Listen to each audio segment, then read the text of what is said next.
Ero kama na kuom keto Ramogi TV ka wadhi ane mbele gi weche manyien ka ni riwruok makedo ne ratiro mar joma mine FIDA osiro chike manyo gol gi piny owacho tayo chenro mag ohand kuonde jot kaluwore gi timbe njore kod nek mosebedo ka timore ute jot go. FIDA bende kwayo doho mondo luw malong'o kendo ng'ad bura mowinjore ne jogo mochich ni onego nyithindo nyidendi ariyo manotiek ngimagi e kuonde jot ma idese boma ma Nairobi ka endi kind thuolo mar jumbe ariyo. En romo manokelo kanyakla jokanye riwruok makedo ratiro mar joma mine FIDA kanyakla gi jotend jopuonjre mag mbalariany. Riwruok mar FIDA opoyo kang' manokawo gi piny owacho keto chike makoro biro tawo chenro mag ohand ute jot. Kaka kaunti ma Kisumu osewuok oko mowacho ni king'eni intie gi Airbnb dhi e kaunti itim registration.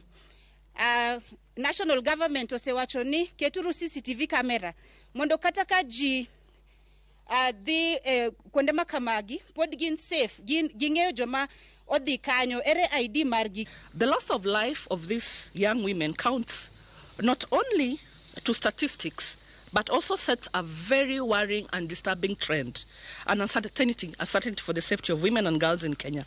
10 cases of femicide have been reported in the media. Many more cases remain unreported today.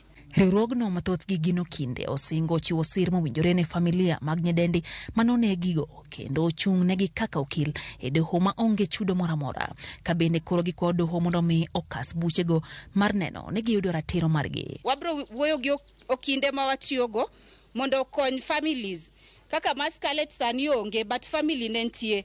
Wan ready mondo wang'i ni giyudo gima waluongo ni justice at the end of the day mondo wang'e ane ni ng'ama nohinye nang'o. Gipuoyo bila kuom mako chich manonego nyadendi Scarlett Wahuma piyo ka koro gikwayo siro chenro mabiro neno ni ratich joma mine okorochi pacho ka. We commit to facilitate nationwide awareness on IPV alongside other state and non-state actors. So we have provisions in law.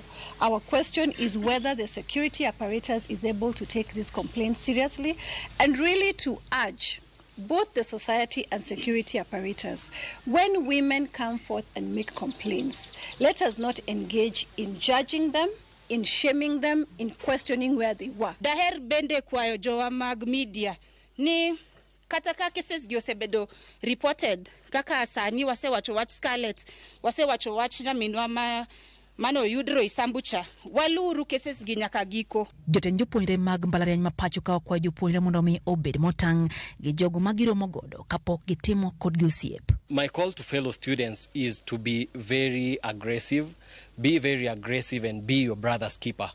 Be watchful.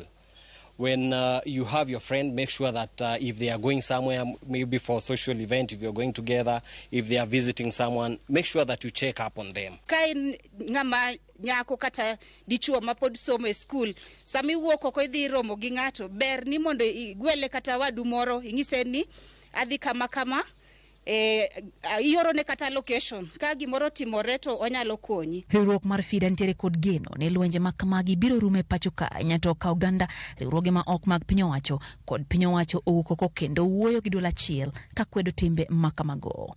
Lydia Okeo, Ramogi TV, Nairobi. Riwruok matimo nonro mag thieth e pacho ka e Kemri ka achiel gi